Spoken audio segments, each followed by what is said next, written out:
Oi, gente boa! Então estou aqui para mais um Pitaco deste que vos fala, Alexandre Fúncia.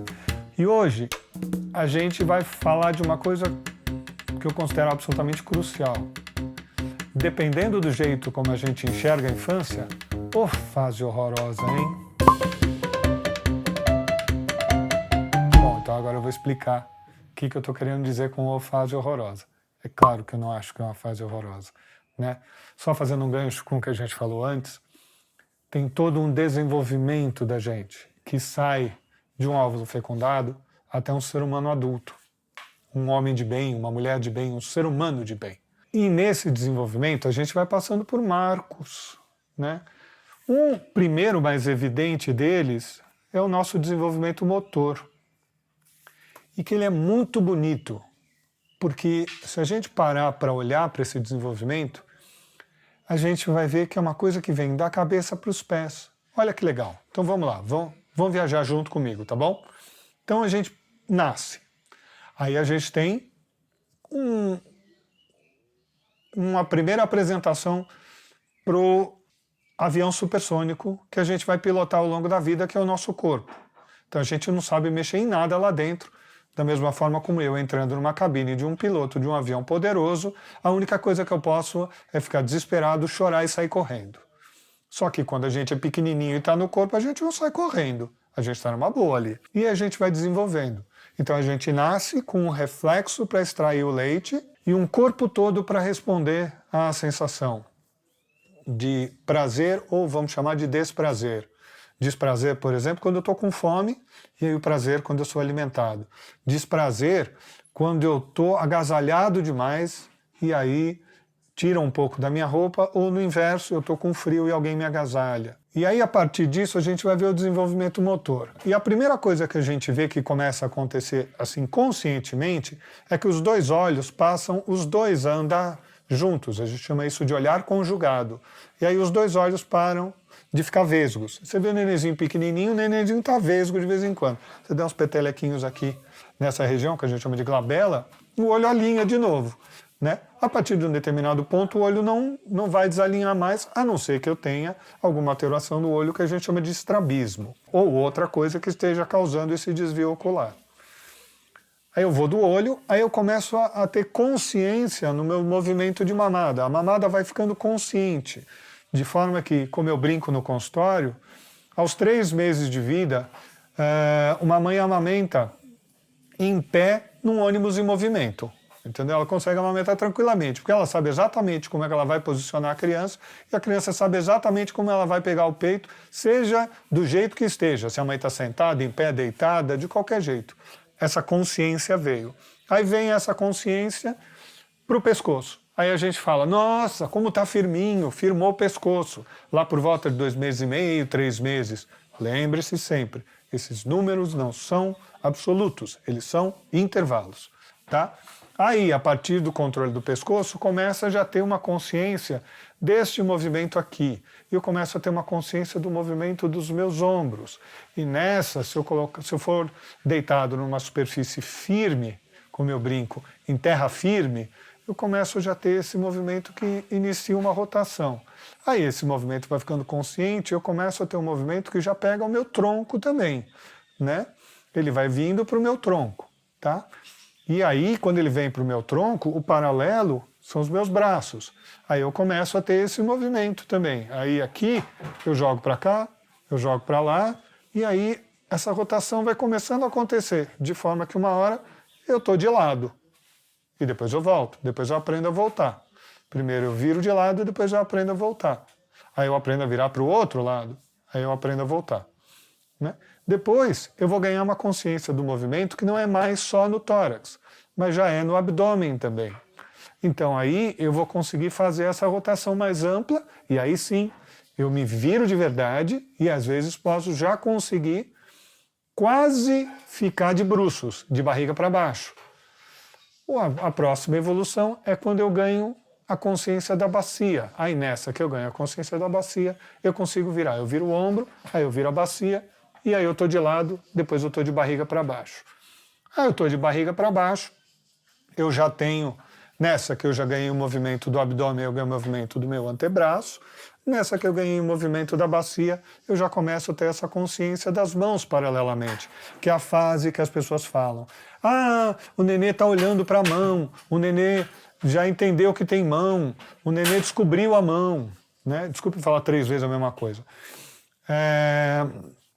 E depois aí vai vir o desenvolvimento dos meus membros inferiores. E é muito interessante, porque no começo o que acontece com a criança é que assim, ela está de bruço, aí o que ela faz? Ela está aqui, ela se ergue e ela se abaixa. Ela se ergue e se abaixa. Aí quando ela começa com o movimento da bacia e das coxas, efetivamente, ela já começa a dar uma rastejada. Aí ela começa a rastejar, vai indo, esse desenvolvimento desce mais um pouco, e aí a gente tem o desenvolvimento na altura dos joelhos. E aí o que acontece? Esse rastejar, numa bela hora, a criança está lá, rastejando, já tem uma consciência do joelho, ou até mesmo um pouquinho antes disso, ela está rastejando. Ela, por exemplo, se apoia num braço só. Ela está na mesa, num braço só. Está lá deitadinha, se apoia no braço só. Com o outro, o que ela faz? Ela apoia na mesa e senta. Então ela senta-se. Ou como diria em inglês, ela sits up, não sits down. Quem senta down é a gente que já sabe andar. A gente fica em pé e aí a gente senta para baixo. A criança senta para cima. Ela é um ser, num primeiro momento, bidimensional, ela está colada no chão e depois ela passa até essa verticalidade. E aí é fascinante, a criança fica fascinada com isso, porque ela ganhou uma amplitude de periscopar o mundo muito maior. Né? Na sequência, ela está sentada, ela se joga para frente, se ela já tem a consciência do joelho, ela já se apoia em 4 apoios. Dos 4 apoios, o que vai acontecer? Ela vai ganhar o controle também das pernas. Aí ela começa a engatinhar. Aí ela começa a engatinhar, ela chega perto de um objeto, ela tem força com as mãos, ela se levanta e se apoia, por exemplo, no sofá. E aí ela para em pé. Aí ela para em pé, apoiada. Aí ela começa a andar para o lado apoiada. Então ela encostada no sofá, encostada na parede, ela vai andando. Aí ela ganha consciência do pé. É só lembrar, se olha para pé de nenezinho que ainda não anda, é um pãozinho, é redondinho. Né? Por quê? Porque aquilo nunca foi usado. A partir do momento que ela começa a pisar, esse pé vai aplanando, vamos dizer assim, e ele vai ganhando consciência. Até o ponto em que este pé é capaz de sustentar a estrutura toda da criança. E aí ela parou em pé sem apoio. Ela não precisa mais apoiar. O próximo passo, literalmente, é dar um passo para frente. E aí é muito interessante, quando a gente vê, eu vi uma vez uma declaração muito legal falando de fenomenologia, que quando a gente aprende a andar, o que a gente fez no começo é aprender a cair com limite. Porque quando você vê uma criança que está começando a andar, ela cai para frente. Até uma hora que ou um obstáculo a refreia e ela para, ou ela desaba. Ou, na sequência, ela ganha essa capacidade de parar em pé e, num determinado momento, conter a queda próxima. Ela consegue equilibrar-se, voltar para o centro de gravidade, parar em pé, e é dali para frente que a gente vai conseguir correr, que também é um cair para frente, controlado, pular e todas as outras maravilhas que um ser humano consegue fazer. Mas eu vou voltar para a história de O Fase Horrorosa. O Fase Horrorosa, mais ou menos, vou fazer uma imagem com vocês. É assim. Se um ser humano, se um ET chega à Terra agora, aí ele vai, quero conhecer a sua espécie. Né? Ele não precisa falar, me leve até o seu chefe, como todo filme de ficção científica fala. Ele fala assim, quero conhecer a sua espécie. Tá? Aí, de repente, ele olha e na espécie tem umas criaturas de menor estatura, que tem um rostinho mais redondo, uma proporção corporal diferente. Ele fala, e o que é isso? Ah, isso são crianças. Ah, me explica, o que é criança? Dependendo de quem estiver olhando, vai falar, cara, criança é um negócio muito difícil, porque criança tem umas coisas assim, criança tem terror noturno, angústia de separação, Terrible 2 e outras tantas coisas, é horroroso. E o ET vai ter uma imagem de que assim, Nossa, essa raça humana, ela começa muito mal, né? Deve ser muito horrível ser criança, porque tem todos esses fenômenos. E aí tem eu, o chato, que considera da seguinte forma: esses nomes todos, infelizmente, eles foram dados porque a gente, como adulto, olhou para as crianças com o nosso olhar de adulto. Existe uma disciplina acadêmica que é basada na mudança desse paradigma, que é a antropologia. A antropologia visa o tempo todo, e visa é bom, porque tem a ver com visão, olhar o outro pelo olhar do outro. Eu entender como o outro, a outra cultura, a outra sociedade, lá vou eu com meus 3 exemplos. A outra pessoa enxerga uma determinada situação do mundo ou o mundo como um todo, né? Tanto que a gente tem várias cosmogonias do mundo, vários jeitos de entender como é que o mundo foi criado. E o que é lindo de tudo isso é que elas têm pontos comuns. Então é muito interessante que a gente, como humanidade, tem alguns pontos que eles são inegociáveis, entre aspas, né? Eles são muito bacanas, porque eles confluem. E aí o que acontece? O terror noturno nada mais é que a seguinte coisa. Durante o dia, uma criança pequenininha aprende um monte de coisa, né?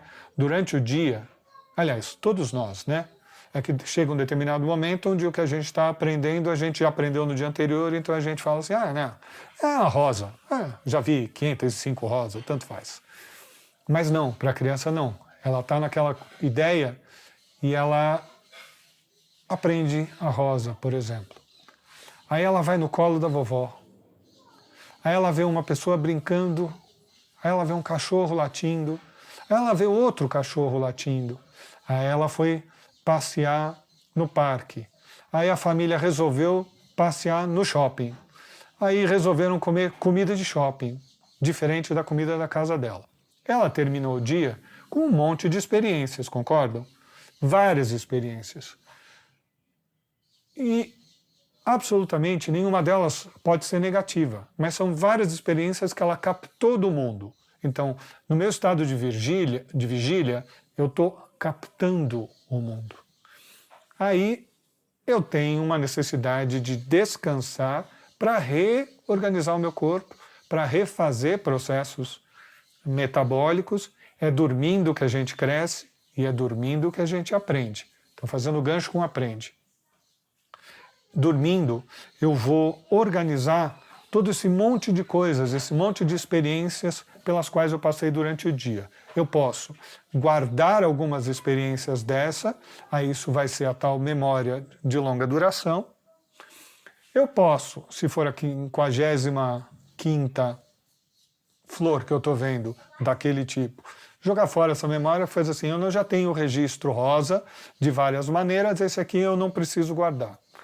Ou eu posso colocar isto numa fila, vamos dizer assim, numa cadeia, ou melhor usando a palavra, numa escala de aprendizagem, numa curva de aprendizagem, eu vou desenvolvendo as minhas capacidades, como a gente já falou, olhar conjugado, segurar pescoço, rodar, sentar, rastejar, engatinhar, parar em pé, andar, correr e tudo isso. E aí tem um detalhezinho que eu não falei e que eu vou falar agora, que é assim, no mundo da medicina, a gente tem essa lógica de parâmetros que a criança tem que fazer em evolução do desenvolvimento. E tem um equívoco, que é esse de colocar a criança senta por volta de 6 meses e engatinha por volta de 8, 9 meses. O processo natural não é esse, como eu descrevi para vocês. Pensando no corpo como ele é, esse não é o processo natural. A criança rasteja antes de sentar, porque ela vai sentar por si só. O mundo dos bebês conforto, que aliás de conforto não tem nada, é bebê seguro, né? Que se vender com o nome de bebê seguro e não de bebê conforto, pode ser que tenha gente que não compre. O mundo dos bebês conforto faz que essa criança que já ganhou essa capacidade de tórax e de braço vai indo para frente, vai indo para frente, vai indo para frente. Então a criança fazendo abdominal 315 vezes no dia. tá? Ela está fazendo abdominal, o que acontece com ela? Ela fica com o abdômen de tanquinho infantil. Esse tanquinho infantil é capaz de segurá-la quando ela é colocada sentada. Mas ela não sabe chegar à posição sentada e ela não sabe sair da posição sentada. Tanto que essa criança do bebê conforto, o que acontece com ela? Você põe ela sentada. Daqui a pouco, a coisa vai tendendo para um lado e ela cai em bloco. Porque ela não sabe fazer isso. Essa criança que veio do chão para o sentado, se ela bambear, ela põe a mão. Ela faz isso. Parou. Entendeu? Porque ela chegou ali através deste movimento de erguer-se. Então ela vai deitar através deste movimento. Da mesma forma como a gente vê crianças que já ganharam a capacidade de ficar em pé e andar encostada no sofá, quando elas vão se abaixar, elas não desabam, apesar do grande colchão de fralda mais cocô que segura ali e amortece a queda, né? Ela não desaba, ela abaixa, ela dobra as pernas e senta no chão. E vai fazer o que ela tem para fazer depois, entendeu? Então é importante ter isso em mente. E o que então é o terror noturno? O terror noturno é este momento em que eu dormi, aí é como se o meu chefe chegasse para mim e falasse assim, ó, você tem isso tudo aqui para organizar agora à noite. Então eu começo à noite com uma quantidade de coisa para organizar enorme. Aí uma tendência nesse momento, para algumas crianças pelo menos, para uma grande quantidade de crianças inclusive, é quase que olhar para aquilo e falar, meu Deus, quanta coisa para organizar, como é que eu começo? Eu começo de onde? De cima para baixo, do meio para o lado, como é que eu faço? E essa inquietude se manifesta no sono. Então você vê uma criança de olho fechado, chorando, e você vai lá, você pega, a criança não reconhece que você está lá, tá? Ela está dormindo, ela não está acordada. E ela chora. É muito louco, mais ou menos aí depois de uns 15, 20 minutos, ela abre o olho. Quando ela abre o olho, desliga o sistema. Deu um shift na chavinha ali, desliga, ela fica calma, daí a 5 minutos ela dorme. Esse é o tal do terror noturno. Então, terror noturno não é o Fred Krueger invadindo o seu sono para matar você. O terror noturno é este processo de organização das memórias e das experiências do dia. E que vai se manifestar porque eu estou num outro estado, o estado de sono, o estado de, vamos chamar de concentração ou de aprendizado, e não no estado de vigília, que é o estado de recepção. Tá? A outra coisa, que é um nome horroroso que inventaram, que é a tal da angústia de separação. Então, assim, por esse nome, eu já não queria ter sido criança, com certeza. Se alguém me falasse, olha, o negócio é o seguinte, você vai passar por um período que chama angústia da separação. Eu falasse assim, não, eu pulo. Essa fila dá para pular? Eu quero pular. E que negócio é esse de angústia da separação? É o seguinte, quando a gente nasce da mãe da gente, né? Ou de alguma forma, a gente nasce de um útero, tá?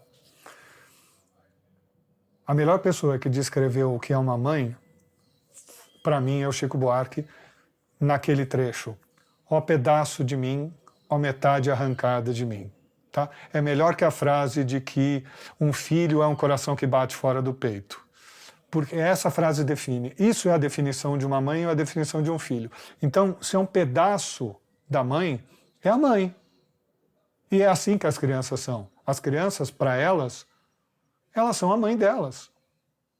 Até que, num determinado momento, nessa fase de evolução que eu descrevi no motor, a criança começa a ter uma capacidade de se distanciar individualmente da mãe. Até então, era assim. A mãe está aqui, a criança está aqui, a mãe está aqui, a criança está aqui, a mãe está aqui, a criança está aqui. Elas estão equidistantes o tempo todo. No máximo, não estão equidistantes quando a criança está dormindo, né? E aí? A partir desse momento, a criança se distancia. Ela olha para trás e fala assim, está diferente a distância. Mas está tão legal que eu vou engatinhar mais um pouco. Ou rastejar mais um pouco. Nossa, está diferente. Ela anda mais para... Nossa, agora está muito diferente, eu vou voltar. E vocês já devem ter visto isso com criança engatinhando ou andando. Elas vão, distanciam, chega um momento e fala assim, não. Vamos voltar, vou voltar para minha mãe. Vou voltar para a nave-mãe, entre aspas. E é muito bonitinho que eu tive num determinado momento uma felicidade de falar, de ver no consultório uma criança de 1 ano e 3 meses, ela já falava. Pelo menos essas palavras básicas. Aí eu brinquei e falei assim, e quem é ela? Pro menininho. Ele falou assim, mamãe. E ele, quem é? Papai. E você, quem é? Mamãe. Porque ele é mamãe. E aí, na sequência, conforme esse estranhamento vai acontecendo, a criança vai percebendo, peraí, eu acho que eu não sou minha mãe. O que eu sou, não sei. Vamos descobrir. E aí tem um momento que é muito legal, que é um momento em que a criança fala assim, o nenê. E aí eu vou fazer um retorno de vocês. As aulas de português, quando vocês aprenderam pronomes de tratamento, a viagem é boa, vão contando, a viagem é boa. É o seguinte, a gente aprende na escola que tem um tal de... A gente conjuga verbo, então tem o eu, tu, ele, nós, vós, eles. Aí, de repente, a gente não usa tu. No Rio de Janeiro até usa, no Pará usa, mas no Pará usa direito, né? E no Rio Grande do Sul também usa, e também usa meio avacalhado. Então, quando a gente aprendeu na escola, e essa viagem é gramatical, tá? É um pitaco gramatical, olha que legal. Eu é quem fala, tu é para quem eu falo, ele é de quem eu falo, tá? E aí, a gente conhece na história alguns pronomes de tratamento que ensinam para a gente na escola. Vossa Majestade, Vossa Excelência, Vossa Indolência, Vossa Insolência, Vossa Excremência, todos eles, né? E tem o Vossa Majestade. Eu não sei se vocês sabem, mas até pelo menos há pouco tempo, vocês jamais poderiam olhar nos olhos do rei ou da rainha. Era proibido olhar nos olhos do rei ou da rainha. Você tinha que olhar num ponto sobre o ombro direito do rei ou da rainha. Este ponto é a majestade do rei ou da rainha. Então você não se dirigia para o rei. Ô, seu rei, e aí, firmeza? Tudo bom contigo? Não, você falava assim, Vossa Majestade, como vai? Agrada-me muito estar em vossa presença, tá? Vossa Majestade. E o rei ou a rainha respondiam, nós também estamos felizes contigo, súdito. Por que nós? Porque um rei responde por si e pela majestade. Então ele respondeu pela pessoa com quem eu falo e pela pessoa de quem eu falo. Vossa Majestade. Um título abaixo da Vossa Majestade é Vossa Mercê. Mercê quer dizer misericórdia. Então, quando eu falava Vossa Mercê, eu queria dizer pessoa sob a misericórdia de quem eu estou, ou a que eu estou sujeito. Vossa Mercê foi virando Vós Mercê, Vancê, Você, se. Então, você que está me ouvindo agora, é por isso que quando a gente fala eu dou, tu dás, você dá, porque você é ele. Ele dá. Tu dás, tu tens. Você, ele, tem. Chega de gramática. Voltando para o que eu falei. Aí é muito legal, porque a partir de um determinado momento a criança chegou a um desenvolvimento e aí você fala, ela derruba um negócio. Ela fala assim, caiu. Aí você como adulto fala assim, não, caiu nada, você derrubou. Não, caiu. Ué, e quem derrubou? O nenê. O nenê. A majestade. Entendeu? É essa instância. Então eu tenho uma pessoa que já saiu do estado de se achar mãe, mas ainda não chegou ao estado de se achar eu. Então ela está no meio do caminho. Ela está no neném. E aí é legal que a fase seguinte é assim, do neném, você fala com o neném. Quem derrubou? O neném. Mas o neném fala, dá. Aí o neném fala, dá pro neném. Ficou estranho. A criança está lá no meio do caminho. Até uma bela hora, que assim, quem derrubou? O neném. Quem quer sorvete? Eu. Eu. Aí ela chega a essa capacidade de individualização. Este percurso todo é conhecido como angústia de separação. Por quê? óbvio, existe esse descolamento da figura da pessoa da mãe de onde ele veio, da nave-mãe. Então é uma separação. E aí a criança chora quando a mãe está longe, se a criança sai da frente no comecinho. As crianças choram, tanto que você faz um treinamento para isso, fala assim, olha, no primeiro momento, quando você sair da frente do seu filho, você sai falando. Aí ele vai chorar, você só aparece com a cabeça falando e mostra para ela que você ainda está lá. Depois, você sai falando, e aí a criança tende a já não chorar mais. Aí, a partir desse momento, você para de falar. Aí, quando você para de falar, a criança pode chorar, você volta falando e olha para ela. Depois, você só fala e ela para de chorar. E a partir de um determinado momento, você sai, não precisa falar nada, e ela fica tranquila ali. Porque esse descolamento já está acontecendo mais tranquilamente. E aí deram o nome a esse lamentável de angústia de separação. E a angústia de separação termina no chamado Terrible Two. E aí, outro pitaco. Por que essa birosca chama Terrible Two? Essa birosca chama Terrible Two porque ela é muito baseada na lógica estadunidense de funcionar. O que são os Estados Unidos? Os Estados Unidos são uma terra que foi invadida por um grupo protestante num barquinho chamado Mayflower, e dali para frente o pessoal foi indo para lá. Esses primeiros queriam fugir da Inglaterra de uma perseguição, e depois o resto queria, como a gente conhece até hoje, fazer a América. Né? Então, conquistar. O que aconteceu? Você tinha um punhado de gente num território bastante grande. Então, as pessoas estavam isoladas, elas estavam separadas. E aí, com essa separação toda, você tentava agrupar um pouquinho em vilarejos, mas faltava mão de obra. Faltava mão de obra porque você tinha pouca gente. Então, na hora que a gente tem a Revolução Industrial lá na Inglaterra, e essa Revolução Industrial é conhecida nos Estados Unidos, isso é maravilhoso. Então, as máquinas, elas vão ocupar o lugar de várias pessoas. Então, eu vou conseguir ter uma grande produtividade com menos gente. Então é o país das máquinas, entre aspas, né? Tanto que a gente tem até hoje o tal do barco a vapor, com aquela hélice grande lá que trafega o Mississippi. Aquilo é um exemplo de uma coisa bem americana. Você vê aquela imagem e você fala assim, é o barco do Mississippi, tá? Tá lá há um tempão e continua lá, porque é um símbolo americano. E aí, a partir de um determinado momento, o que acontece? Acontece, por exemplo, aquilo que o pessoal aprende na faculdade de administração, que é o tal do Fordismo. Um cara inventa a produção em massa. E aí ele inventa a produção em massa. Então, e a produção em massa vai fazer uma quantidade enorme de automóveis Ford, quando antes não era possível fazer isso. E aí o que acontece? Ela tem estações de trabalho, e em cada estação a pessoa tem que fazer exatamente a mesma coisa para terminar aquela estação, passar para a próxima e para a próxima, até você chegar a um carro pronto que você vai lá comprar.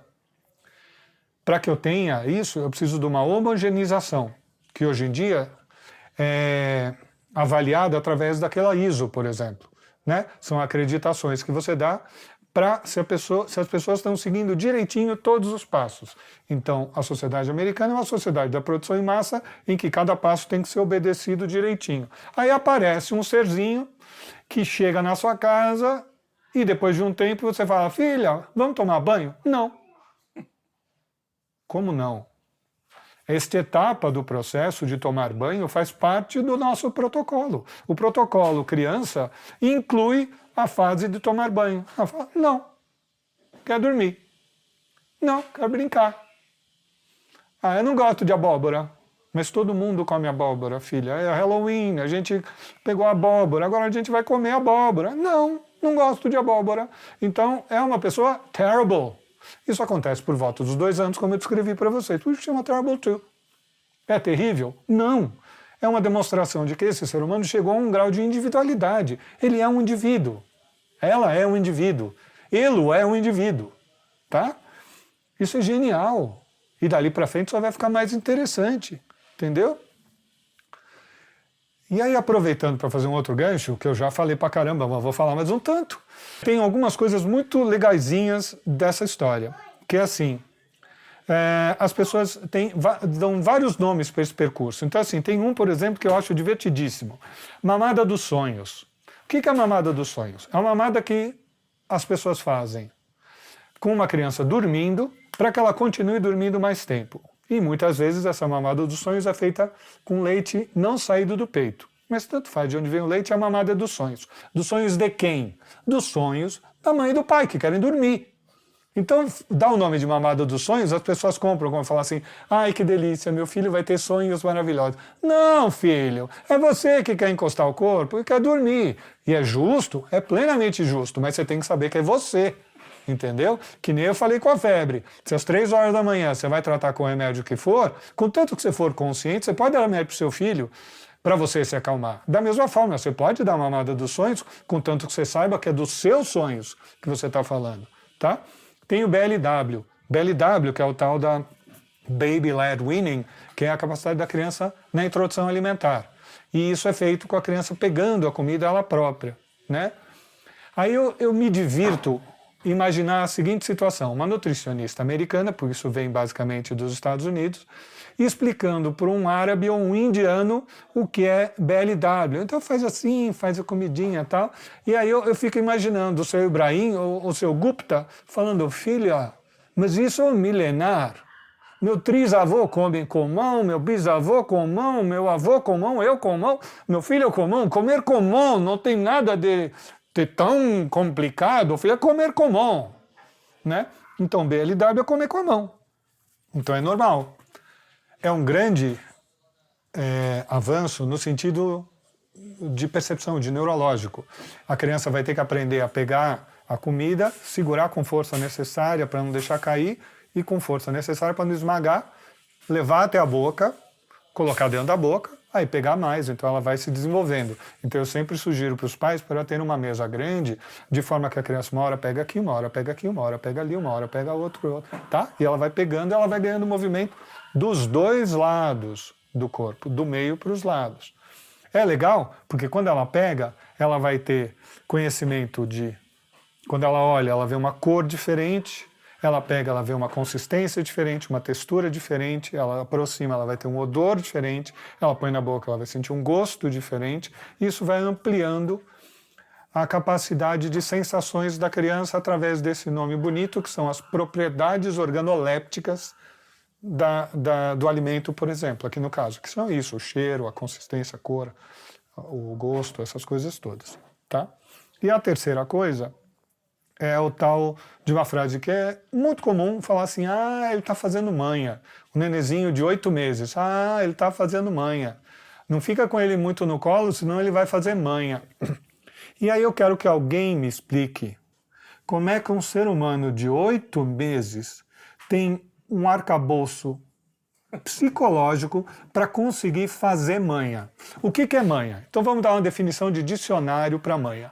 Manha é quando uma pessoa utiliza de subterfúgios para distorcer a realidade a seu próprio favor. Exemplo típico de manha. Um casal está em casa, um está sentado no sofá, o outro passa pela frente, aí esse que está sentado no sofá fala assim, ah, seria tão gostoso um copo de água gelada agora. Isso é manha, gente. Tá? Isso é manha e a pessoa tem que ter as manhas para fazer a manha. Entendeu? Não é assim... A criança não consegue fazer isso. Então uma criança menor de 3 anos basicamente tem necessidades. Ela não faz manha, tá bom? E a partir de um determinado momento ela já tem sim um arcabouço psíquico genial, e eu tenho pacientezinhos, crianças que eu vejo no consultório que são brilhantes para fazer isso. Isso é uma coisa.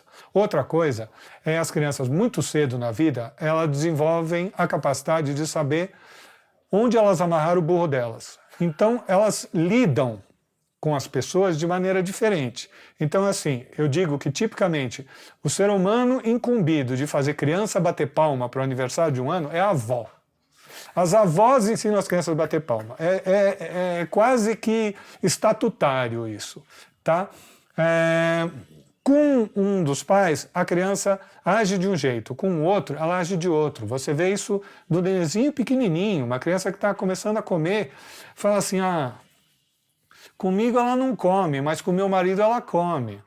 Ou, comigo ela não come de jeito nenhum, porque ela mama no peito. Então ela sabe que se ela der uma enrolada, entre aspas, ela sabe que vem o peito. Isso não é manha, isso é uma capacidade que ela aprende de esperar. tá bom? Ela sabe que se ela esperar um pouco, ela recebe o que ela queria desde o começo. Não é manha, aí eu não entro na coisa de subverter tanto a realidade. Eu estou adequando, tá? E com a outra pessoa que não é a mãe, ela come. Por quê? Aqui só tem tu, vai tu mesmo. Só tem comida, vai comida. Tá bom? É isso. É isso. Aguardem que na próxima eu vou falar de coisa diferente disso, tá? E eu sinceramente não sei o que vai ser. Vai surgir. Então, mandem sugestões, mandem palpites, mandem pitacos. Estamos aqui de pitaco para pitaco, é isso mesmo, tá bom? Agradeço a audiência de vocês e até de repente.